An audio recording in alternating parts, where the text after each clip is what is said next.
Muy buenos días, bienvenidos a esta nueva sesión, a esta nueva semana de estudios. Y lo que nos toca ver esta semana es el alma como principio vital. La semana pasada veíamos que de alguna forma tratar de comprender al ser humano desde su mera corporeidad implica una serie de problemáticas. Pareciera que la misma comprensión de la corporalidad nos invita a pensar que el cuerpo, que el ser humano no se reduce a su materia, como sostiene el materialismo, sino que siempre es algo más. Aristóteles en este sentido va a decir que el alma es un principio vital. ¿Por qué? Porque el cuerpo de suyo no posee vida, ¿no? Si nosotros distinguimos al profesor Casales del cadáver del profesor Casales, nos vamos a dar cuenta que lo que lo distingue es que el profesor Casales se mueve por sí mismo. Y en cambio, el cadáver del profesor Casales, para que se mueva, necesita que algo externo, de alguna forma, ejerza una cierta violencia sobre ese cuerpo, pues sea la causa del movimiento. En cambio, en los seres vivos, el movimiento es parte de su naturaleza, ¿no? Se mueven por su propia naturaleza. Esto Aristóteles lo tenía clarísimo. El alma es un principio vital. Aquí, digamos, hay una diferencia radical con la postura cartesiana, porque Descartes, de alguna forma, reduce nuestra comprensión del alma a la noción de mente. Para Descartes, el alma se reduce a la mente. Para Aristóteles, no. Para Aristóteles, el alma tiene que ver con todos los procesos vitales. De manera que todo, digamos, nacer, crecer, reproducirse, comer, la nutrición, todos esos procesos que son propios de un ser vivo, de alguna forma tienen su causa en el alma.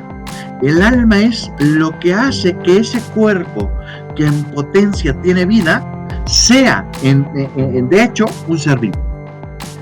El cuerpo entonces es un cierto órgano que, dada su estructura orgánica, dada su composición, es susceptible de tener vida, pero que de suyo no posee vida, a no ser que ese cuerpo tenga un alma, es decir, que su forma sustancial sea un principio vital.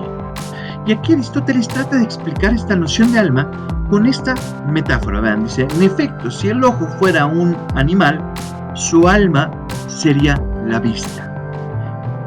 Esta metáfora que está haciendo Aristóteles en el De Anima, digamos, en este pasaje tan maravilloso del De Anima, nos deja claro una cosa que es fundamental para comprender el tema del alma. ¿Qué es lo propio del ojo? Lo propio, lo esencial en el ojo es que es capaz de ver, es que cumple la acción, ejerce la acción de ver. Un ojo en ese sentido que no pudiera ver, no es en sentido estricto un ojo. Un ojo, por ejemplo, de una estatua, un ojo de vidrio, sería ojo solo, digamos, porque mantiene cierto parecido a un ojo. Le llamamos un ojo por homonimia, digamos, parece que es un ojo y en ese sentido le llamamos igual que al ojo, pero en sentido estricto no es un ojo, porque lo propio del ojo es que puede ver.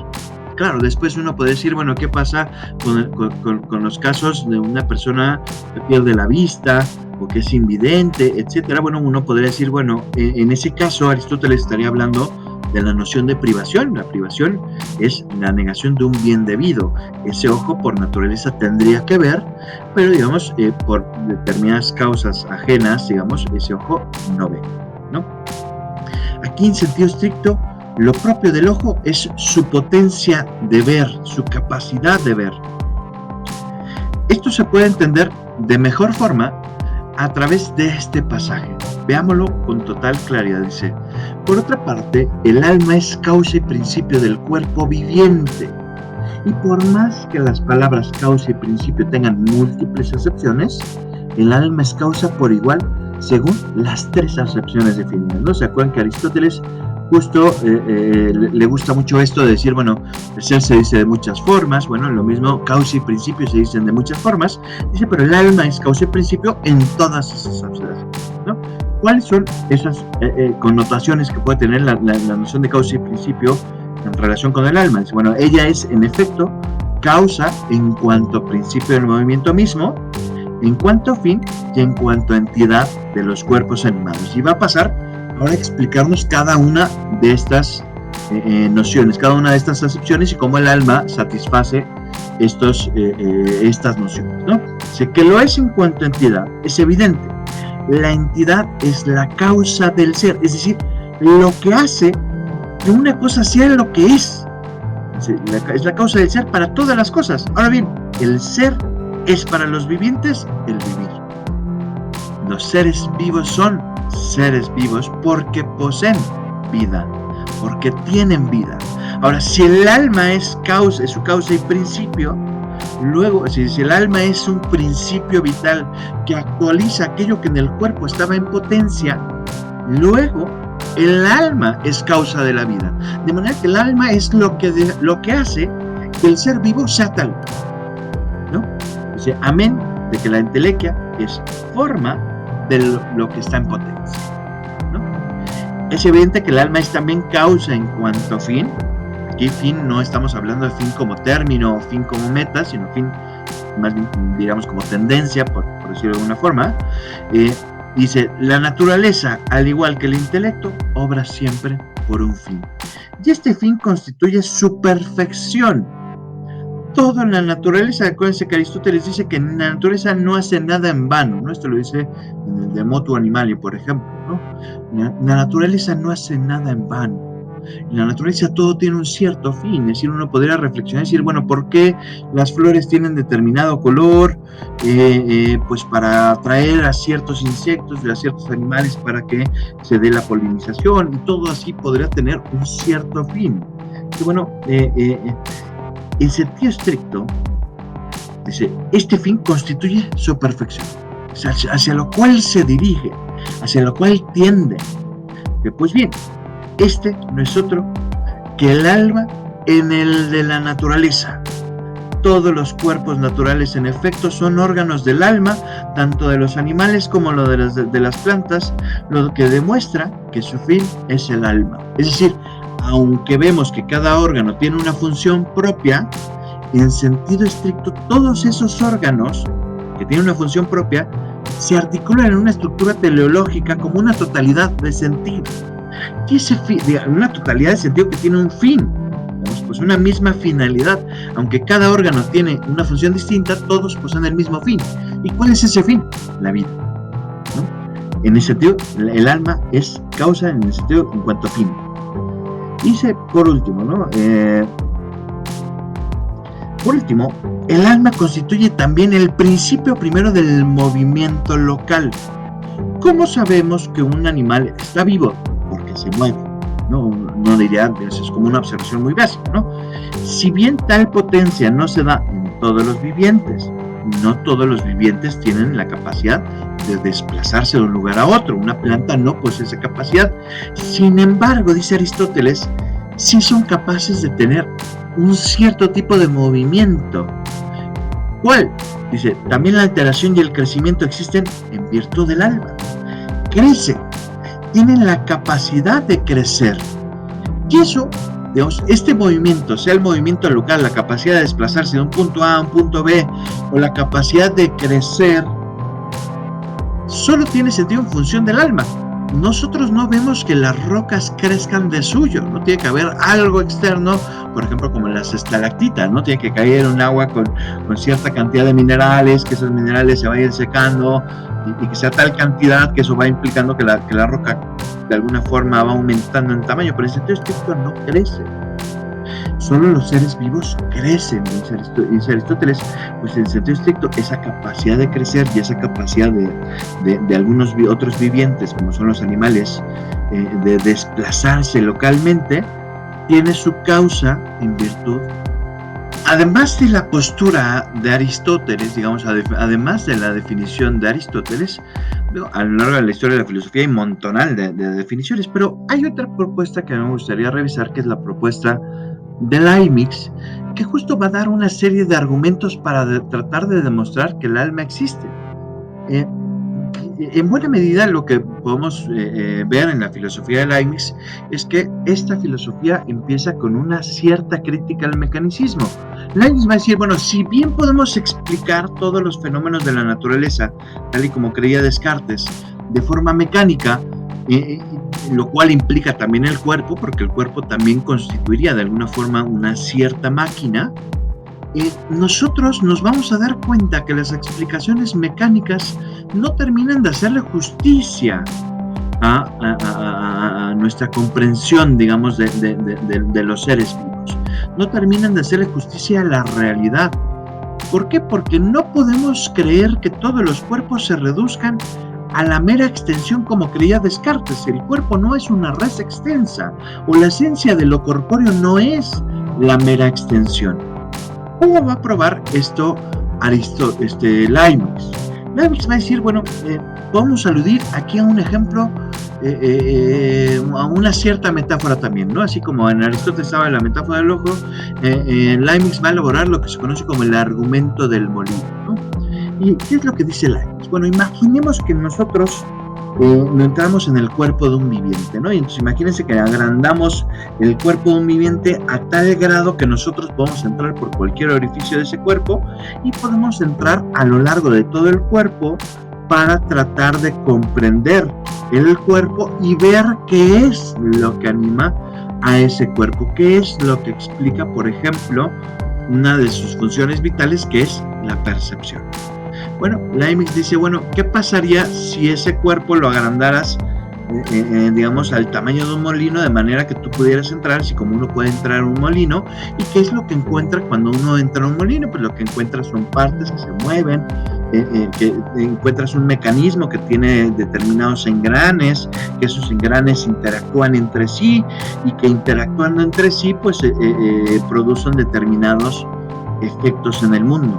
Ahora, Leibniz se cuestiona, dice, bueno, si realmente podemos comprender la esencia de lo corpóreo a través de la noción de extensión, tendríamos que poder explicar la totalidad de sus propiedades, y una de las propiedades que parecen tener los seres vivos es que son capaces de percibir. Ahora, cuando nosotros entramos a ese molino, que es el cuerpo humano o el cuerpo de cualquier viviente, pues lo que nos vamos a encontrar son esos engranajes, pero no vamos a encontrar en el fondo nada que explique la percepción. Esto de alguna forma sería un argumento a favor de la existencia del alma como un principio vital. Leibniz le llamará como una especie de fuerza, ya lo veremos. Para Leibniz, las explicaciones mecánicas van a fallar en el sentido de que, si bien nos ayudan a describir los fenómenos naturales, y digamos la descripción es fundamental porque el poder describir cuál va a ser la trayectoria de un proyectil y poderlo poner en un plano cartesiano y poder graficarlo, etcétera, eso nos ayuda, digamos, a poder medir, a poder describir ese fenómeno y de alguna forma comprenderlo. Pero estas descripciones se quedan meramente a un nivel foronómico, y por eso dice Leibniz, tenemos que pasar, si realmente queremos comprender cómo funciona la naturaleza, no podemos reducir nuestra explicación de la naturaleza a una explicación mecánica, sino que tenemos que pasar de estas explicaciones mecánicas a una explicación dinámica. ¿Por qué? Porque nos damos cuenta que este organismo es una especie de máquina, que además Leibniz se va a dar cuenta que esta máquina se distingue de cualquier artificio que nosotros podamos crear. Y uno de los argumentos, digamos, para hacer esta distinción, dice, bueno, si tú, por ejemplo, ahorita desarmas tu computadora, pues lo que te vas a dar cuenta es que esa computadora tiene partes, ¿no? Tiene tornillos, tiene tuercas, tiene chips, tiene tal. Sí, pero cada una de sus partes no es una máquina. Y en cambio, en los organismos, lo que nos vamos a dar cuenta es que el cuerpo, en principio, se compone a través de otros órganos, que son los tejidos. Y esos tejidos a su vez se componen de otros órganos, que son las células, y las células se componen de otros organelos, que son como órganos en chiquito, tal. Y Leibniz creía que este proceso se podía replicar al infinito. Allí hay una diferencia que es radical, ¿no? Es decir, ya uno puede decir que una computadora, en sentido estricto, podría incluso podremos incluso pensar en una inteligencia artificial que tuviera muchísimas capacidades y pudiera hacer muchísimas cosas, pero no sería igual que una máquina, que un ser vivo, que un ser orgánico. ¿Y qué es lo que de alguna forma distingue a esos seres orgánicos? Pues bueno, no solo que tienen esta estructura orgánica donde cada uno de sus componentes son a su vez otros órganos, otras máquinas, digámoslo así, sino que además nos damos cuenta que ese cuerpo posee una cierta unidad. El alma, dice Leibniz, de alguna forma va a ser aquello que garantiza que ese cuerpo tenga un cierto dinamismo, que ese cuerpo tenga una cierta unidad, a pesar de que todo el tiempo está experimentando cambio. Es decir, cuando nosotros vamos al problema de la unidad, es decir, tratar de comprender qué es lo que hace que este cuerpo sea uno, y eso es bien curioso, porque si tú comparas al profesor Casales con el cadáver del profesor Casales, te das cuenta que el cadáver del profesor Casales se va descomponiendo. Mientras que el profesor Casales, aunque sus células todo el tiempo se están renovando, mantiene una cierta continuidad, una cierta consistencia, una cierta unidad, que hace que sea el mismo ser a lo largo de toda su vida. Y eso que hace que sea el mismo ser, dice, es su alma. El alma, de alguna forma, va a ser comprendido como una especie de fuerza, que es lo que, digamos, garantiza un cierto dinamismo propio de los seres vivos. Veamos cómo esto lo entiende Leibniz en sus propias palabras.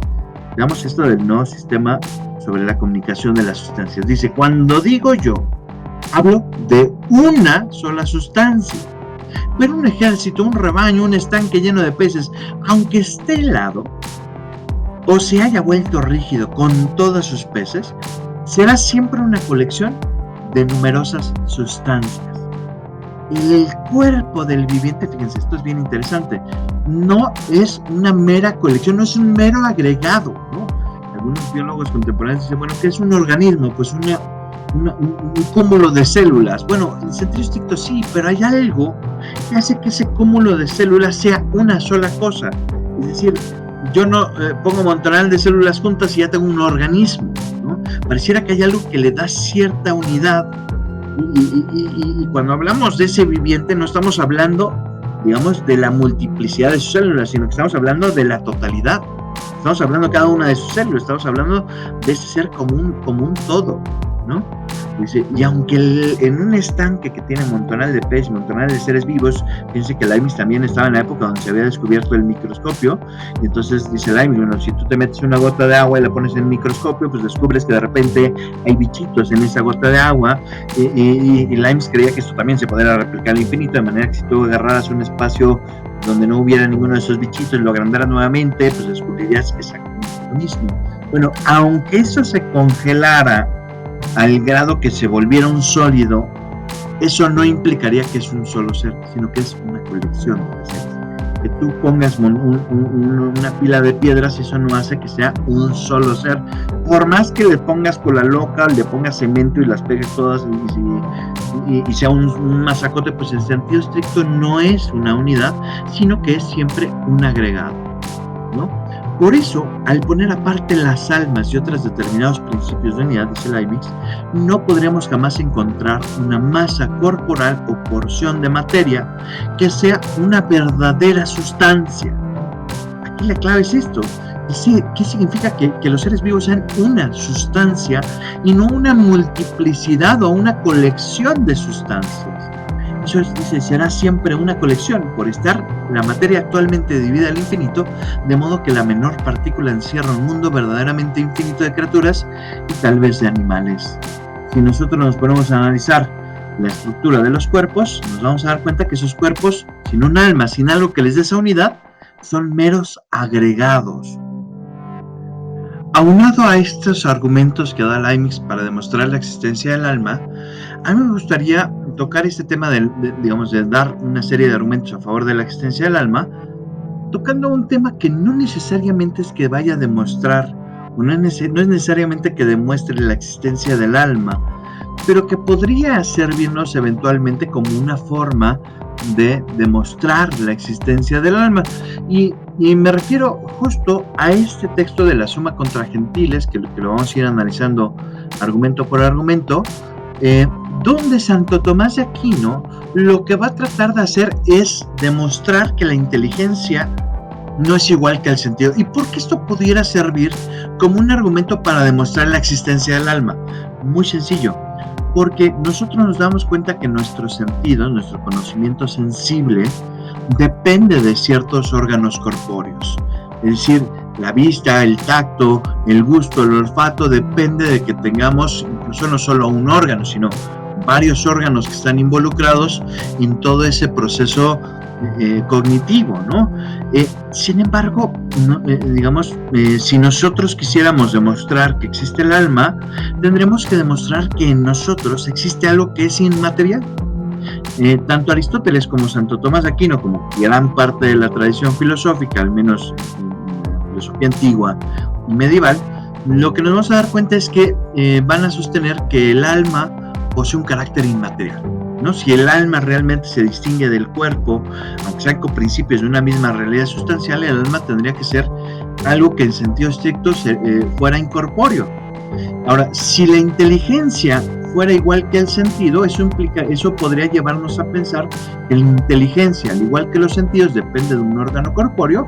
Uno, por ejemplo, podría decir que ese órgano es el cerebro, y entonces diríamos que nuestra inteligencia depende del cerebro, de la misma forma que los sentidos dependen del ojo, de la nariz, del oído, ¿no? De la piel, de las papilas gustativas, etcétera, ¿no? Santo Tomás de Aquino, sin embargo, nos va a dar 5 argumentos para demostrar que la inteligencia no es igual que el sentido. Veamos estos argumentos. Dice: muy cercanas a estas fueron algunas antiguos quienes opinaban que la inteligencia y el sentido era lo mismo. Pero esto es imposible. Y va a dar los argumentos. 1. El sentido se encuentra en todos los animales, ¿no? Nos damos cuenta que dice Santo Tomás de Aquino que todos los animales, todos los seres vivos, digamos, al menos que poseen facultades sensitivas, tienen, ¿no? La capacidad del sentido, ¿no? Las plantas, según Aristóteles, acuérdense que no tienen sensibilidad, no tienen esa facultad, ¿no? Hoy en día eso quizás estaría puesto en duda, ¿no? Habría ciertos descubrimientos que nos podrían hacer dudar, ¿no? O querían trastrabillar de alguna forma a Aristóteles, ¿no? Sin embargo, Tomás de Aquino, que es un buen estudioso de Aristóteles, pues nos va a decir, ¿no? El sentido se encuentra en todos los animales. Pero fuera del hombre, los demás animales no tienen inteligencia. Aquí por inteligencia no está diciendo que los animales no poseen la capacidad de pensar. De hecho, tanto Aristóteles como Santo Tomás de Aquino creen que los animales piensan, creen que los animales poseen procesos mentales. Ahora, esos procesos mentales no son exactamente lo mismo que la inteligencia, en cuanto a que la inteligencia es, digamos, la nota constitutiva de los seres racionales, ¿no? A eso se está refiriendo Aristóteles. O Santo Tomás de Aquino, cuando dice que los animales no son inteligentes, no está diciendo que no piensen. Sí piensan, incluso tienen ciertos procesos de discernimiento, pero, digamos, eso no es lo mismo que la inteligencia, ¿vale? Hay que aclarar ese punto, ¿no? Lo cual es evidente porque no pueden realizar acciones diversas y aún opuestas como los que tienen inteligencia, sino que movidos por naturaleza están determinados a ciertas operaciones uniformes en cada especie, como todas las golondrinas, que hacen iguales los nidos. Por consiguiente, la inteligencia y el sentido no son la misma cosa. Y está diciendo aquí Santo Tomás. Bueno, Santo Tomás de Aquino nos está dando un tema que es sumamente interesante, ¿no?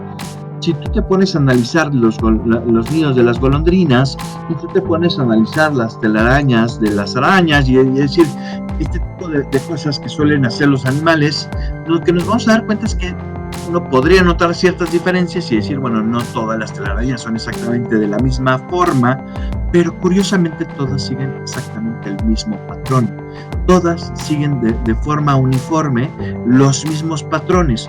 Y en cambio, en el ser humano, lo que nos vamos a dar cuenta es que el ser humano no posee una libertad, está abierto a la libertad. digamos, una golondrina no está pensando, digamos, en hacer un nido y decir, bueno, no, yo quiero un nido con 3 pisos, pista de aterrizaje y alberca. No, las golondrinas hacen el nido, digo, uno puede decir, bueno, varían los nidos porque varían las ramitas que se encuentran, tal, pero tienen los mismos patrones, tienen la misma estructura.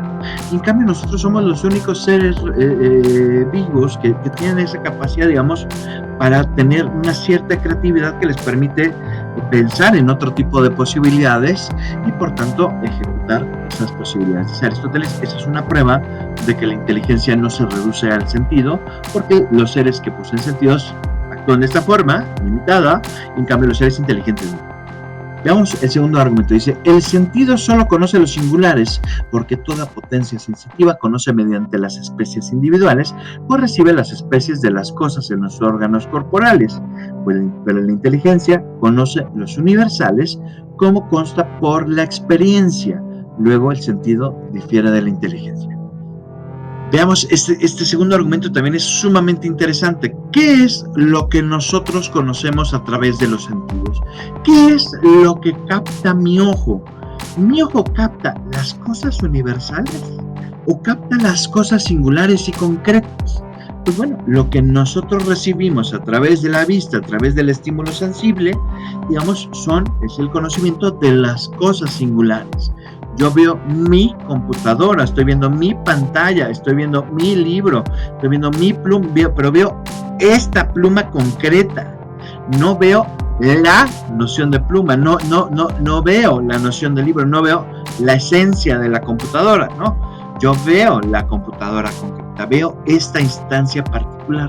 Sin embargo, la inteligencia de esos sentidos aquí no es capaz de conocer los universales. ¿Por qué? Porque incluso yo pudiera quemar esta pluma, destruirla, destruir todas las plumas que tuviera aquí en esta oficina y sin embargo, digamos, podría seguir pensando en las plumas. Podría seguir pensando, ¿por qué?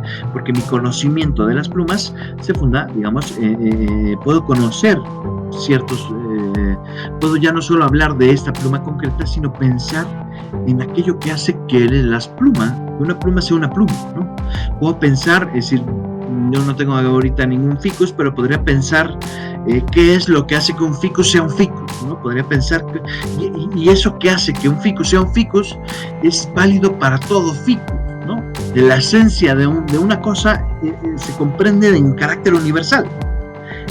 Si la inteligencia se redujera a los sentidos de manera que dependiera de un órgano corpóreo, porque es el órgano corpóreo quien recibe la impresión o el estímulo sensible, pues de alguna forma solo podríamos captar las cosas singulares y no podremos pensar con conceptos universales. Veamos qué dice el tercer argumento. Dice, el conocimiento por los sentidos únicamente se extiende a las cosas corporales. Y la prueba es que las cualidades sensibles, que son el objeto de los sentidos, únicamente se encuentran en los cuerpos y sin ellas nada puede conocer el sentido, pero la inteligencia conoce lo incorpóreo, como la sabiduría, la verdad y sus relaciones. Luego no son lo mismo la inteligencia y el sentido. Fíjense, no solo podemos conocer los universales, sino que además podemos conocer cosas que no son materiales. ¿Cómo qué? Como la justicia. Hombre, la justicia se puede realizar materialmente a través de ciertos actos y podemos decir, tal acto es justo. Sí, pero podemos pensar en la justicia, que la justicia no es algo que sea tangible. Y podemos pensar en la sabiduría, que la sabiduría no es algo tangible. Bueno, dice Aristóteles, eso, dice Santo Tomás de Aquino, eso es prueba de que la inteligencia no se reduce al sentido, porque nosotros podemos comprender esas realidades que no necesariamente dependen del estímulo sensible, donde el ojo solo puede captar aquellos estímulos sensibles de cosas corpóreas, de cosas materiales. Nosotros podemos comprender cosas que no son materiales. Veamos pues el cuarto argumento. Dice, ningún sentido se conoce a sí mismo mediante su operación, pues la vista no se ve a sí misma ni ve que ve. En cambio, esta cualidad es propia de la potencia superior, como se prueba en el de Ánima, libro 2, pues la inteligencia se conoce a sí misma y sabe que conoce. Luego, la inteligencia no es lo mismo que el sentido. Es decir, no solo conoce los universales, no solo conoce cosas inmateriales, sino que además es capaz de tener actos reflexivos, es capaz de conocer que conoce, es capaz, por ejemplo, de querer querer, cosa que no se da, digamos, en los sentidos. El ojo no ve que ve, el ojo ve simplemente, ¿no? Recibe el dato sensible y capta el dato sensible, pero no ve que ve. Si nosotros quisiéramos que el ojo viera que ve, el ojo tendría que de alguna forma dividirse en dos, salir, digamos, de alguna forma, y ver, este ojo tendría que ver lo que o esta parte del ojo tendría que estar viendo lo que la otra parte del ojo está viendo, de manera que ese ojo podría ver que ve, ¿no? Lo mismo pasaría, es como cuando tomas una foto de alguien que está tomando una foto, ¿no? Bueno, esa persona que estaba tomando la foto solo puede ver que estaba tomando una foto cuando ve después la foto de que estaba tomando una foto, pero eso no es posible con los órganos sensibles, de manera que uno no ve que ve, o no huele, el olfato no huele que huele, ¿no? O sea, simplemente huele y ya, simplemente recibe el estímulo y ya. En cambio, la reflexión, la inteligencia, sí es capaz de saber que sabe, sí es capaz de reflexionar sobre su mismo acto y por tanto de pensar lo que estaba pensando. De ahí que la inteligencia se distinga del sentido, que depende del órgano corpóreo. Que el ojo no puede ver que ve porque depende de un órgano corpóreo, pero eso no pasa con la inteligencia, justo porque la inteligencia no depende de un órgano corpóreo. Veamos el último argumento de Santo Tomás. El sentido se destruye por la excedencia de lo sensible. En cambio, la inteligencia no se destruye por la excelencia de lo inteligible. Más aún, quien entiende lo más puede luego entender mejor lo menos. Por consiguiente, son distintas las facultades sensitiva e intelectual. Este argumento es bien interesante porque tiene que ver con el umbral de nuestros sentidos. Si tú sales, sales al aire y volteas a ver el sol, la cantidad de luz es tan fuerte que destruye la vista, ¿no? Es decir, la excedencia de lo sensible, del estímulo sensible, destruye al órgano sensible, destruye nuestra capacidad. Es decir, si tú de repente te vas a una fiesta y escuchas mucho tiempo una música a un volumen altísimo, digamos, tus oídos se destruyen, sus oídos van perdiendo la capacidad de escuchar. Eso es bastante problemático, ¿no? Pero eso no pasa con el entendimiento, eso es bien interesante. El entendimiento no tiene umbral, de manera que no es que de repente tú estés estudiando, tú estés comprendiendo algo y de repente, ¡pum!, ya, se destruye la inteligencia y ya te vuelves tonto, ¿no? No, pareciera que al contrario, cuanto más profundo tú conoces algo, cuanto más radical es tu conocimiento, más fácil es comprender las demás cosas, ¿no? Yo esto cuando se los explico a mis profesores de fundamentos de la educación, cuando les doy clases de educación, les digo, bueno, es como cuando tratas de comprender a un alumno, ¿no? Tú a lo mejor lo que ves es que el alumno llega a tu clase, se está durmiendo, no hace las tareas, tal, y sería muy fácil hacer un juicio como, es perezoso, tal, pero si tú comprendieras a fondo, a lo mejor descubrirías que tiene un problema en casa, a lo mejor descubrirías que hay otro tipo de cosas que explican por qué se está durmiendo y por qué no está haciendo las tareas, ¿no? El hecho de que tú puedas comprender a fondo te ayuda a comprender lo menos, ¿no? El que comprendas lo más, luego te ayuda a comprender lo menos.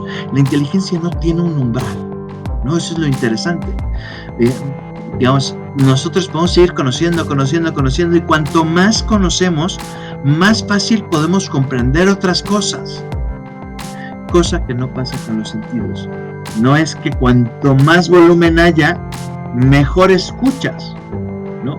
Porque llegará el nivel de volumen en el cual tu oído se vea. Además de estos argumentos que hemos visto de Santo Tomás de Aquino, uno de los problemas que digamos es más acuciante cuando nosotros tratamos de comprender las teorías antiguas sobre el alma es justo el tema de la inmortalidad del alma. Y para esto vamos a analizar uno de los diálogos de Platón, quizás de los más interesantes, quizás de los más completos y digamos de los que nos dan muchas pautas y muchas pistas para comprender cómo funciona esto del alma, ¿no? Bueno, Platón va a analizar el tema de la inmortalidad del alma en un diálogo que se conoce como el Fedón. Y este diálogo es el diálogo donde Platón va a narrar el último día de vida de Sócrates, ¿no? Sócrates ya ha sido condenado a morir bebiendo la cicuta. De hecho, sabemos que la condena no se ejecuta de manera inmediata. ¿Por qué? Porque en los griegos había una tradición de que cuando se mandaba el barco de Teseo a hacer todas estas celebraciones y estas libaciones que se hacían, digamos, como parte de la promesa de Teseo después de haber matado al Minotauro, pues bueno, durante ese periodo la ciudad de Atenas tenía que permanecer pura y por tanto no se podían ejecutar ninguna condena de este tipo. Y entonces Sócrates tuvo que esperar en la cárcel desde que lo condenaron, desde que fue su juicio, que está, digamos, en la Apología de Sócrates, en este otro diálogo de Platón, hasta este último día. Bueno, de hecho hay varios diálogos que narran cuál fue esta trayectoria, digamos, estos últimos días de Sócrates, pero bueno, este es particular porque acaba de llegar a Atenas el barco de Teseo y entonces ya se puede ejecutar la condena. Y esto ya lo sabe Sócrates. De hecho, cuando Fedón y los demás compañeros, los demás discípulos de Sócrates llegan a ver a Sócrates, Sócrates ya le han informado que el barco ha llegado y que por tanto en la tarde se va a ejecutar la condena, beberá la cicuta y se va a morir, ¿no? ¿Qué está pasando en ese momento? Pues en ese momento está Jantipa, su esposa, con los hijos, y bueno, ya está totalmente desesperada porque bueno, este hombre no solo, pues por más que lo han tratado de convencer en distintos momentos de que aproveche que los discípulos pues pueden pagar un soborno a los guardias para que él escape y se vayan a Tebas, pues Sócrates está convencido de que si él hace eso, él terminaría haciendo aquello que digamos que es totalmente contrario a lo que ha tratado de defender a lo largo de su vida. Y entonces, bueno, llegan ya los discípulos de Sócrates, se llevan a Jantipa, porque Jantipa ya está muy desesperada. Entonces Sócrates, bueno, yo no quiero pasar así mi último día, llévensela, que se calme, y ya cuando sea el momento, pues que regrese y nos despedimos y ya colorín colorado, ¿no? ¿Qué va a pasar en el Fedón? ¿Qué es lo que vamos a encontrar en el Fedón? Pues bueno, este es un diálogo sumamente interesante, porque en este diálogo, bueno, se van dando cuenta que Sócrates realmente está convencido de que debe morir bebiendo la cicuta, ¿no? Que eso es lo correcto, a pesar de que sea una condena del todo injusta, ¿no? Ya Critón pues ha tratado de convencer a Sócrates de que deje la cárcel y tal, y Sócrates, bueno, ha hecho esta digamos, interpretación como si las leyes lo interpelaran. Pues las leyes le reclaman y dicen, bueno, si no estabas de acuerdo con nosotros, pues lo he leído desde hace tiempo. Y bueno, Sócrates elabora una serie de argumentos para justificar el por qué se tiene que quedar ahí. Pero además de esto, dicen, bueno, llegan y ven a Sócrates bastante tranquilos y dicen, bueno, pero ¿qué no te han dicho? ¿No te han enterado? Tal. Aquí lo interesante es que Sócrates está calmado, está totalmente tranquilo. Si ustedes han leído la Apología, se acordarán que justo hay un momento casi al final de la Apología, cuando ya está dando, digamos, el último discurso de este diálogo, donde él le dice a la gente que votó a su favor, digamos, para que no lo condenaran, les dice, tranquilos, ¿por qué? Porque no sabemos si realmente la muerte sea un mal. La filosofía aquí en el Fedón, digamos, Sócrates nos va a presentar una nueva perspectiva. La filosofía, más que redemptio, es meditatio mortis, es una meditación sobre la muerte. La filosofía nos ayuda a no tenerle miedo a la muerte, dice Sócrates. Y Sócrates dice, bueno, ¿por qué tendríamos que tenerle miedo a la muerte si ni siquiera, y esto lo dice por ejemplo en la Apología, ¿no? Si ni siquiera estamos seguros de que la muerte sea realmente un mal, cuando podría ser todo, de hecho, todo lo contrario. Bueno, ya en el Fedón ha elaborado esa postura y tiene una postura un tanto diferente a la de la Apología, pero es una postura mucho más compleja, digamos, que nota la misma madurez del filósofo, ¿no? Podemos decir, bueno, la madurez en sentido estricto de Platón, ¿no? Como filósofo, ¿no? Y curiosamente Sócrates empieza diciéndole a sus discípulos esta frase, ¿no? No es lícito darse la muerte a sí mismo, violentarse, pero el filósofo está deseoso de seguir la muerte. Y entonces los alumnos, claro que se quedan con el ojo cuadrado y dicen, bueno, pero ¿qué cosa estás diciendo, Sócrates? ¿Cómo estás diciendo que el filósofo quiere morir o que los filósofos desean la muerte? Eso parece un contrasentido, ¿no? Y es bien interesante lo que va a decir Sócrates. Fíjense, por un lado va a decir que no es lícito suicidarse, no es lícito el suicidio. ¿Por qué? Porque tú no te has dado la vida te ha sido dada por los dioses, y tú que no te has dado la vida no tienes derecho para quitarte la vida, ¿no? Tú no tienes ese derecho de hacerte violencia a ti mismo. Sin embargo, el filósofo que anhela la verdad, el filósofo que anhela, digamos, esa llegada a comprender la esencia de las cosas, pues dice Sócrates, ansioso de seguir la muerte. ¿Y por qué está ansioso de seguir la muerte? Pues bueno, Platón va a decirlo, esto que es un tema súper interesante, dice, porque tengo la esperanza de que al morir voy a llegar con jueces sabios, justos y hombres buenos. Es decir, está la esperanza de que después de esta vida haya algo mucho mejor reservado solo para los muertos. ¿Al grado qué? Al grado que se va a encontrar con esos hombres justos, y esos hombres justos van a ser los que lo van a juzgar. Entonces ellos sí van a ser. Esta frase encierra nos remite a uno de los problemas más interesantes de la filosofía, que es el problema del mal. ¿Qué sentido tiene hacer el bien en un mundo donde existe el mal? ¿Qué sentido tiene ser justo en un mundo donde por una injusticia te matan? Y Sócrates da un argumento bien interesante. Bueno, es que la vida no se acaba acá. O sea, tiene sentido en la medida en que tenemos la esperanza de que después de esta vida haya algo mejor. Y eso es lo que le da sentido a seguir siendo bueno.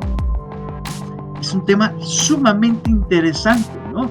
Es decir, Sócrates lo que está diciendo es, aquí el tema del sentido de la vida, por ejemplo, no solo es el sentido de qué sentido tiene vivir por sí, sino qué sentido tiene ser bueno, ¿no? En un mundo donde vemos que todo el tiempo hay injusticias, donde vemos que todo el tiempo pues pareciera que el mal triunfa, ¿no? Esto que nos venden las películas de Hollywood pareciera que no es tan así la realidad, ¿no? Sino que muchas veces salen con la suya, y pareciera que incluso, bueno, Dostoyevsky tiene una obra fabulosa que es El idiota, donde justo la reflexión es esa. Pareciera a veces que el bueno, por ser bueno, termina siendo idiota, ¿no? Pareciera que el bueno, muchas veces por portarse bien, le ven la cara, por confiar en la gente, por estar, digamos, a la expectativa, parece que pues termina pareciendo como si fuera un idiota.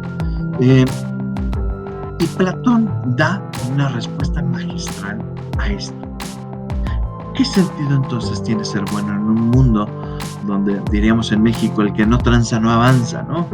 Donde hay injusticia, donde incluso la injusticia puede quedar sin resolverse, ¿no? Es decir, por injusticia te matan y ya no hay forma de reparar ese mal, ¿no? ¿Qué sentido tiene eso? Pues tiene sentido en la medida que hay la esperanza de un más allá, de que esta vida no se acaba aquí, que haya algo más que nos está esperando. Por eso Platón fue muy atractivo para el pensamiento cristiano. Bueno, pero más allá de esto, Sócrates tiene esta esperanza, digamos, de decir, bueno, yo llegaré con estos hombres justos, como quién, como Solón, como Homero, ¿no? Estos son como Pericles, ¿no? O sea, hombres que me van a hacer justicia, y no estos jueces que me han condenado, ¿no? ¿Por qué entonces el filósofo desea la muerte? Bueno, aquí llegamos a la primera definición que va a dar Platón en el Fedón de lo que es la muerte. Dice, la muerte es la separación del alma y el cuerpo. Y esta definición, Platón entonces va a definir la muerte como la separación del cuerpo y el alma. ¿Y esto qué tiene que ver con esta idea de que el filósofo desea la muerte? Pues bueno, Platón va a explicar, va a introducir, digamos, nuevamente su teoría de las ideas, para tratar de explicar por qué el filósofo desea la muerte. Va a decir, de alguna forma la actividad filosófica nos separa del cuerpo, ¿no? Y si se acuerdan, digamos, del mito de la caverna, donde se acuerdan que es este prisionero que sale de la caverna y que descubre la realidad, ¿no? Y esto de alguna forma nos lleva a pensar, digamos, en la misma forma en la que nosotros comprendemos la verdad, ¿no? Para Platón, de alguna forma, comprender la verdad implica comprender la esencia de las cosas, y nos damos cuenta que la esencia de las cosas va más allá de las cosas corpóreas, va más allá de las cosas que nosotros vemos en nuestra caverna, que es el mundo sensible. Es decir, nosotros vemos o los objetos concretos, los objetos singulares, pero nos damos cuenta que su esencia, de la cual participan, va más allá, está más allá de los objetos sensibles. De alguna forma, entonces, el filosofar implica situarnos más allá de las cosas sensibles, ir más allá de las cosas concretas, de las cosas corpóreas, del cuerpo. Cuando nosotros buscamos la verdad, cuando nosotros queremos saber qué es la justicia, no nos vamos a buscar los actos concretos de justicia, sino que vamos a buscar aquello que hace que todo acto concreto de justicia sea justo. Es decir, vamos a buscar la justicia en sí misma, ¿no? Cuando nosotros queremos comprender qué es lo bueno, queremos comprender lo bueno en sí mismo, no un acto concreto de lo bueno, no una instancia concreta de lo bueno. Y esto hace que nosotros, digamos, nos obliga al filósofo a siempre ir más allá de lo corpóreo. ¿Cuál va a ser el problema? Que nuestro cuerpo va a constituir una especie de limitante para la mente. ¿Por qué? Porque nosotros podríamos quedarnos pensando, ya decíamos con Santo Tomás que la inteligencia no tiene un umbral, de manera que puede seguir comprendiendo, pero nuestro cuerpo, de alguna forma, nuestra alma, al estar mezclada con el cuerpo, de alguna forma se ve limitada, ¿no? El cuerpo se presenta como un obstáculo para la búsqueda de la verdad, como se puede ver en el caso de la enfermedad. Es decir, trata de leer, por ejemplo, cuando tienes 40 de temperatura, ¿no? O trata de leer cuando estás cansado y ya estás tan agotado porque llevas todo el día haciendo cosas, trabajando, etcétera, tal, llega la noche y si te pones a leer, pues probablemente te empiezas a quedar dormido, ¿no? Y el que te estés quedando dormido leyendo, pues hace más difícil que tú comprendas lo que estás leyendo, ¿no? De alguna forma el cuerpo va a ser una cierta limitación para el alma, ¿no? Después Platón va a dar como una lectura positiva del cuerpo, ¿no? Porque de alguna forma el cuerpo también es una cierta purificación del alma, ¿no? Que esto está implícito en esa concepción del alma que nos da en el Fedro a través del mito del carro alado, ¿no? Pero aquí Platón lo que nos estamos dando cuenta es decir, bueno, de alguna forma el cuerpo, las mismas necesidades físicas del cuerpo hacen que nuestra búsqueda de la verdad se va siempre limitada, ¿no? Tú podrías seguir estudiando y seguir reflexionando y seguir pensando tal, pero te da hambre, ¿no? O tienes necesidades fisiológicas como ir al baño, como comer, dormir, descansar, etcétera, y eso hace que la búsqueda de la verdad se vea siempre obstaculizada. Pues de alguna forma esto implicaría que si nuestra alma se separa del cuerpo, de manera que el alma se libera de esta cárcel que es el cuerpo, pues de alguna forma el alma podría ir libremente a buscar la verdad, que además ya hemos dicho que la verdad no está en las cosas sensibles, sino en el mundo de lo inteligible. Entonces el alma podría acercarse al mundo de lo inteligible y por fin alcanzar aquello que siempre han anhelado, que es la verdad.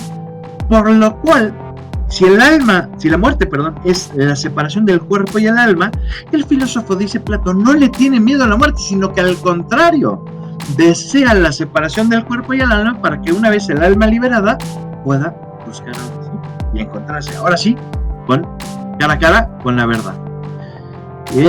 Hasta aquí, digamos que los discípulos dicen, bueno, eso suena muy bonito, está muy interesante, pero ¿cómo rayos estás seguro?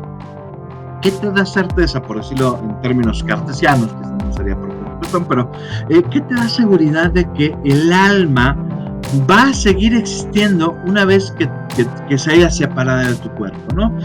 Si la muerte es la separación del cuerpo y el alma, ¿qué te garantiza que el alma, separarse del cuerpo, no se va a disolver como se disuelve el cuerpo. Nosotros vemos que cuando uno se muere, el cadáver se va descomponiendo. ¿Qué te garantiza que no le va a pasar lo mismo al alma? Ahora, acuérdense, perdón, ya no son jovencitos, sino que ya son discípulos que saben discutir al nivel de Sócrates, y que por tanto lo que vamos a ver es una serie de objeciones que le van a ir planteando a Sócrates, digamos, ya a la misma altura de lo que está pensando Sócrates, ¿no? ¿Qué es lo que vemos entonces? Bueno, empieza reforzando, digamos, Sócrates, previo a dar el primer argumento sobre la inmortalidad del alma, empieza reforzando un poco el libro, ¿no? El que busca la verdad tiene la esperanza que al morir alcanzará lo que tanto anhela, la sabiduría.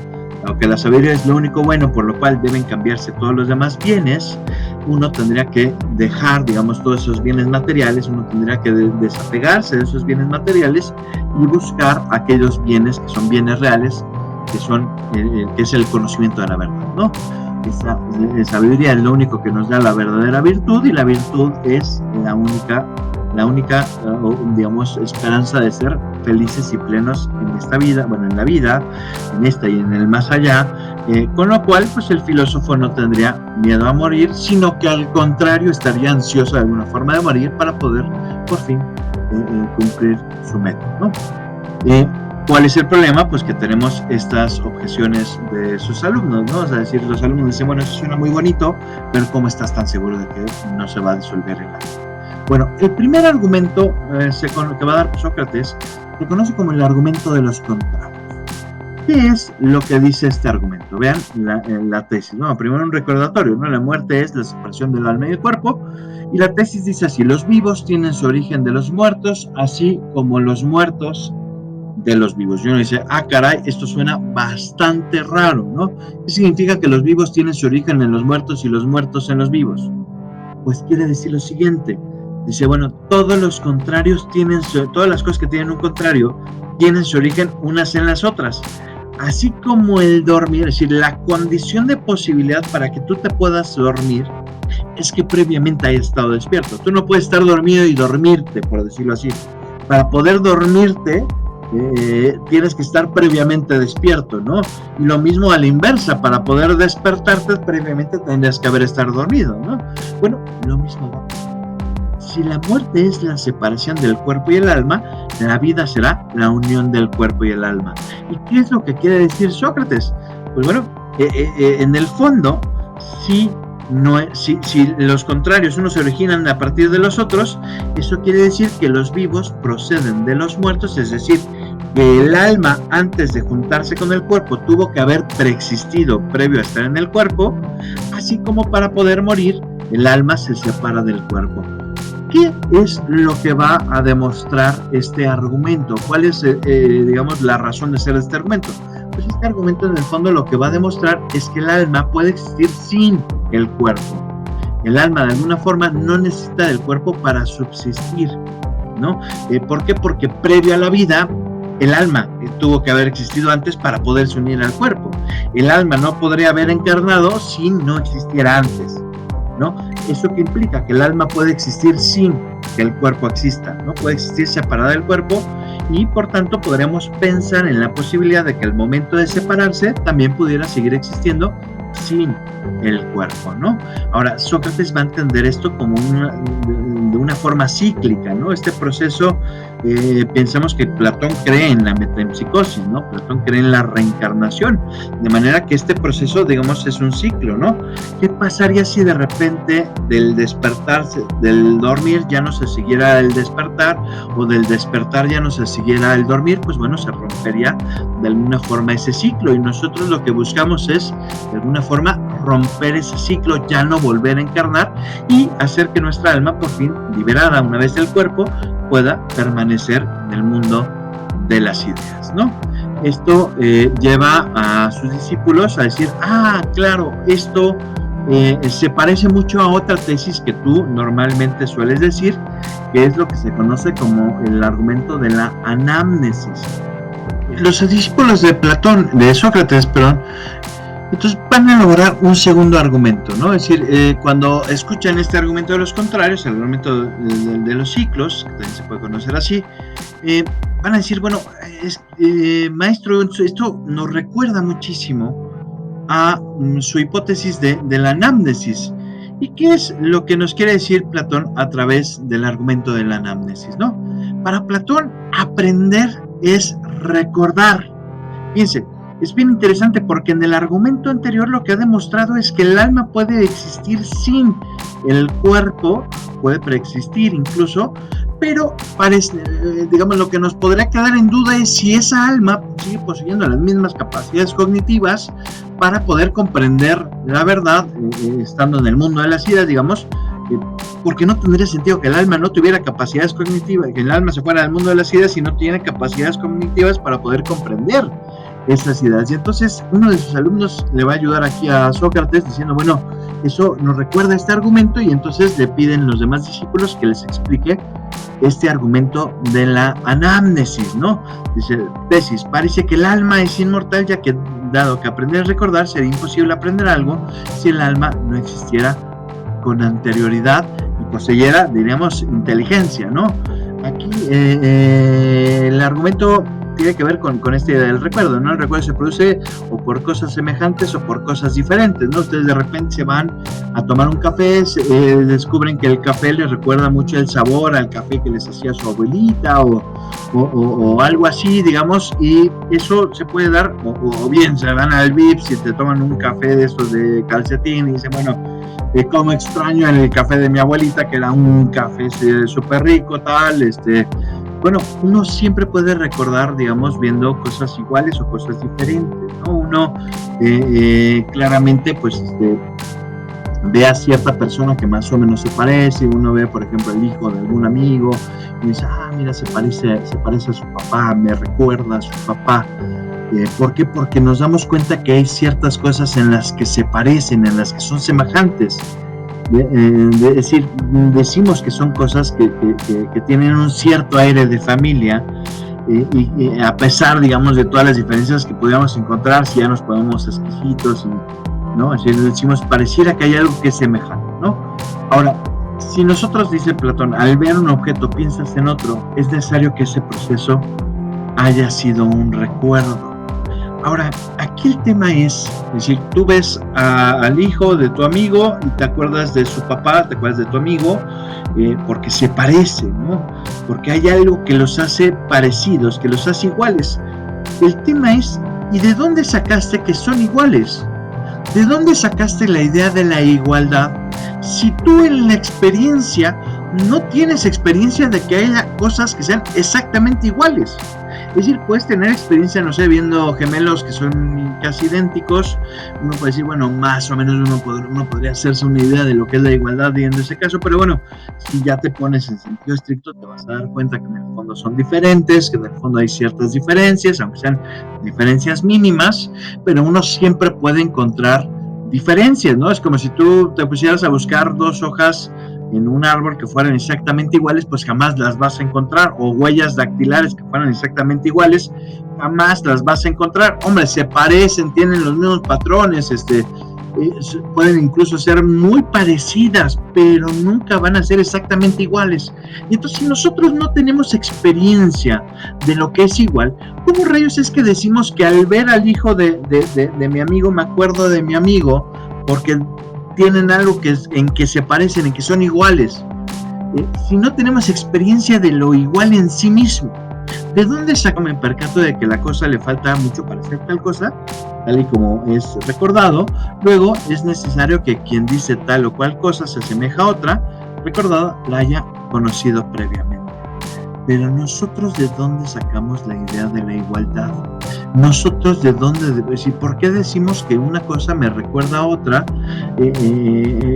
Digamos, porque se parecen, ¿no? Bueno, sí, pero ¿por qué decimos que se parecen? ¿De dónde sacamos la idea de lo igual en sí mismo?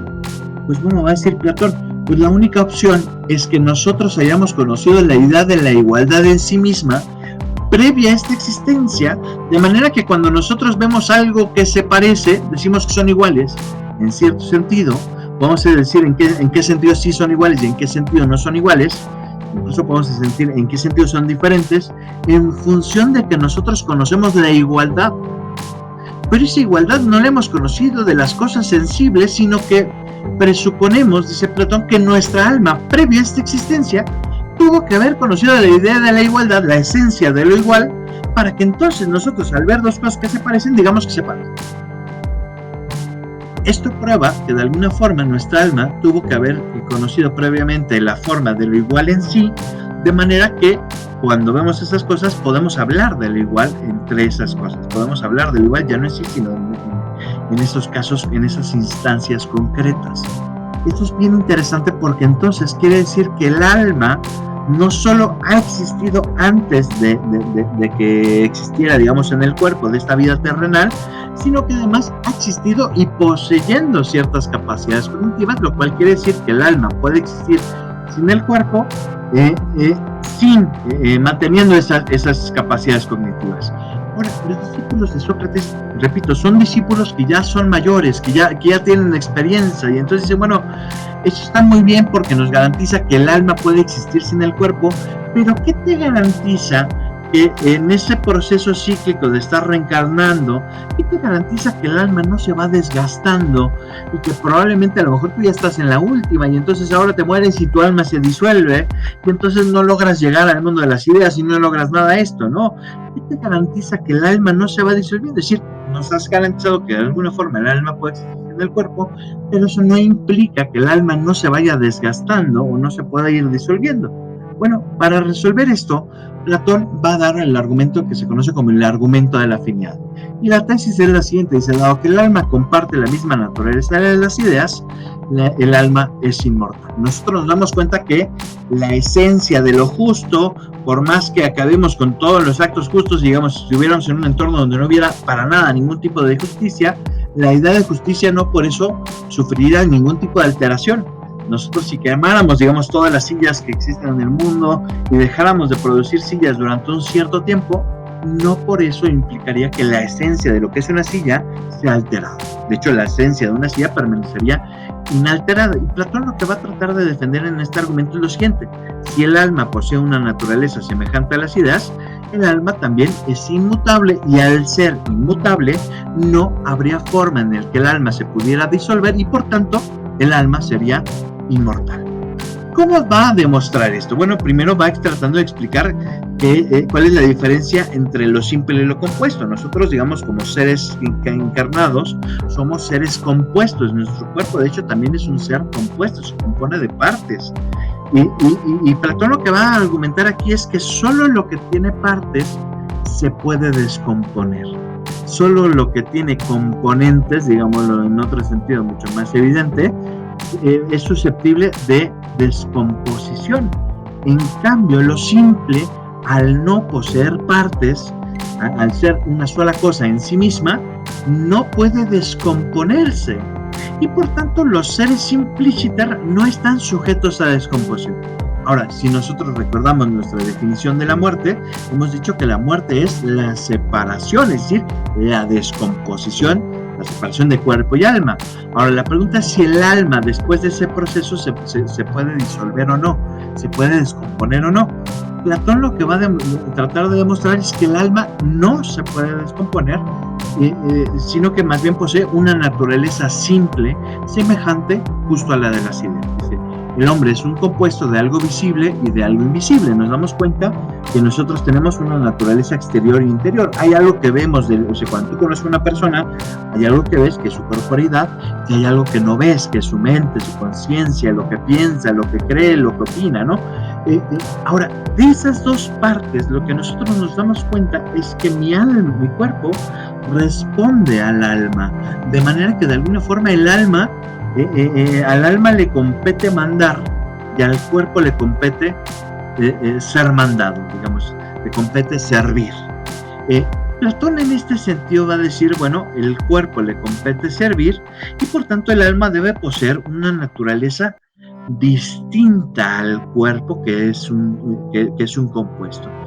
Platón entonces va a decir, a ver, hay algo visible y algo invisible en nosotros. ¿Qué es lo visible? Lo exterior, el cuerpo. lo que sí podemos ver, nuestra corporidad. ¿Y qué es lo que no podemos ver? Pues esos pensamientos, esa mente, es decir, toda esa parte psíquica que no vemos. Ahora, ¿cuál va a ser la diferencia entonces entre el cuerpo y el alma? Pues que va a decir Platón que el cuerpo, dado que le compete servir y ser mandado, le compete también el disolverse porque tiene partes. Pero el alma, cuando nosotros hablamos del alma y decimos que el alma posee una naturaleza diferente, lo que estamos aludiendo también es a su naturaleza simple. ¿Por qué? Porque si el alma es mi esencia, lo que vamos a decir es, yo no soy múltiples personas, por más bipolar que pudiera llegar a ser, no soy muchas personas, yo soy una unidad, yo soy un solo ser, porque soy dueño de mí mismo, o puedo ser dueño de mí mismo. Y si puedo ser dueño de mí mismo, entonces soy una unidad, soy un solo ser, y por tanto, el alma no posee una naturaleza digamos compuesta, sino una naturaleza simple. Es un ser simple, y al ser un ser simple no se puede disolver. De ahí que cuando el alma se separa del cuerpo, dice Platón, el alma tiende a ir a lo semejante, ¿no? Este es un dictum, digamos, de la filosofía, de los filósofos presocráticos, ¿no? Lo semejante tiende a ir hacia lo semejante, y si el alma es semejante a las ideas que son incorruptibles, hay una noción de justicia, hay una esencia de lo justo, no hay múltiples esencias de lo justo, ni hay múltiples esencias de lo bueno, sino que hay una sola esencia de lo bueno. Pues bueno, dice, el alma le pasa exactamente lo mismo, y por tanto, si el alma si lo semejante tiende a lo semejante, el alma tenderá a ir a el mundo de lo inteligente, ¿no? Pero esto no termina de convencer a los discípulos, ¿no? Como ya se pueden dar cuenta, son discípulos de Sócrates bastante difíciles de convencer, bueno, además de que están pues bastante afectados porque saben que están hablando sobre la muerte de Sócrates, ¿no? Entonces eso les afecta de alguna forma, ¿no? Bueno, en función de esto, Platón va a dar un último argumento que es está casi en el cierre del diálogo, ¿no? ¿Qué es lo que va a decir en el argumento final, o lo que se conoce entre los scholars como el argumento final? Bueno, la tesis está dado que el alma participa de la vida, el alma es eterna e inmortal. Bueno, este es un argumento que se puede simbolizar de la siguiente forma, ¿no? Premisa 1. La muerte es contraria a la vida, ¿no? La muerte y la vida son opuestos contrarios, ¿no? Que eso ya había quedado claro. Ahora, el alma es principio de vida. Ya partimos de esta definición que encontramos en Aristóteles, pero que en el fondo es una herencia de Platón. El alma es la causa de la vida. Ahora, ¿puede el alma, siendo causa de la vida, admitir la muerte? ¿Puede lo que nos da la vida morir? Si nosotros aceptáramos eso, caeríamos en una especie de contradicción, caeríamos en una especie de absurdo. Y por tanto, tendríamos que decir más bien que si el alma es principio de vida, el alma no puede admitir la muerte. Es decir, porque eso, si admitiera su contrario, entonces ya no podría ser principio de vida, ¿no? Luego, el alma es principio de vida, luego el alma no puede morir y por tanto es inmortal. Pero si no puede morir y es principio de vida, luego no solo es inmortal, sino que además va a concluir que es inmortal, indestructible y eterno. Bueno, sabemos que al final del diálogo Platón, digamos,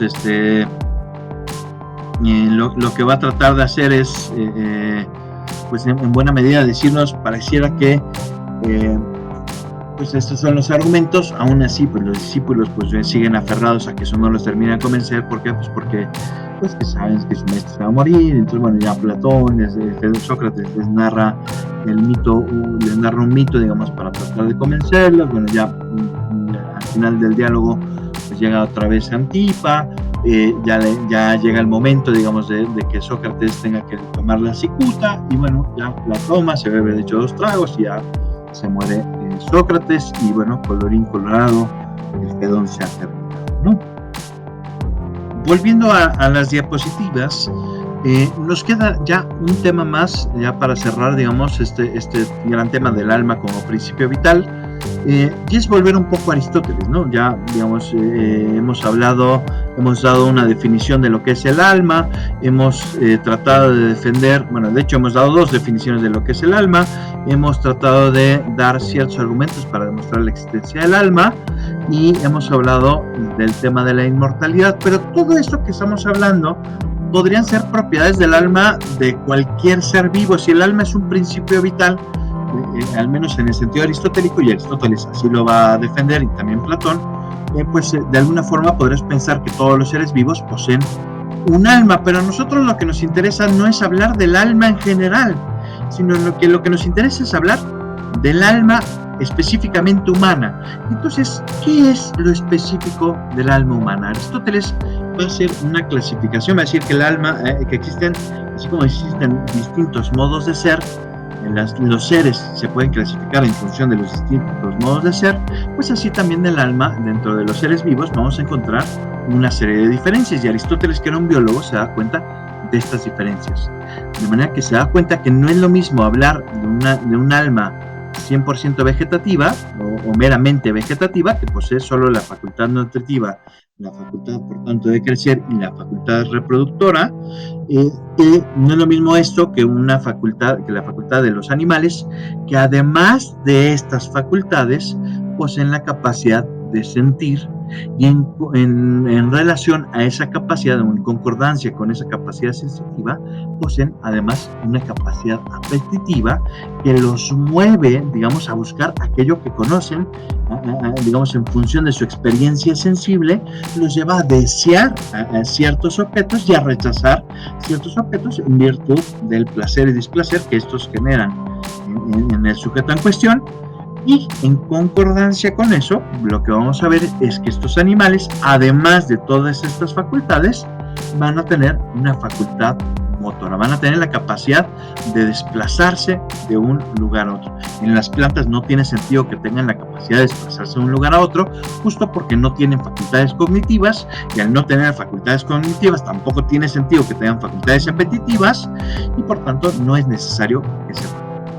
Pero nosotros, cuando queremos comprender al ser humano, nos damos cuenta que, dice Aristóteles, que la diferencia específica es que el ser humano es un ser vivo, sí, por tanto, tiene la capacidad de nutrirse, tiene la facultad de crecer y de reproducirse, pero además, dentro de los seres vivos es un animal, entra dentro del género de los animales, y por tanto posee capacidades sensitivas, posee capacidades apetitivas relacionadas con esas capacidades sensitivas, y posee también esa capacidad de desplazarse. Pero entonces, ¿qué es lo propio de este animal? Pues lo propio de este animal es que posee la capacidad de razonar, y ese razonamiento nos lleva a pensar en 3 tipos de facultades radicalmente distintas en el ser humano, que son, por un lado, una facultad cognitiva, una facultad discursiva. Ya no solo tenemos conocimiento sensible, sino que además, cuando tenemos conocimiento inteligible, conocemos a través de la inteligencia, conocemos a través de razonamientos, y no solo a través de la experiencia sensible. Podemos hacer ciencia, por ejemplo, y lo mismo va a pasar con nuestras capacidades apetitivas. No solo tenemos apetitos sensibles, sino también lo que en la tradición se ha llamado como apetitos racionales, o bien lo que la tradición misma también ha llamado como voluntad. Tenemos una dimensión cognitiva, una dimensión volitiva, pero también una dimensión afectiva. No solo conocemos, no solo queremos, sino que además sentimos de cierta forma diferente, digamos, a los demás seres vivos. Y entonces lo que tendríamos que analizar a partir de ahora es en qué consiste esa diferencia específica de los seres animales, para lo cual pues analizaremos cada una de estas facultades, digamos, por separado.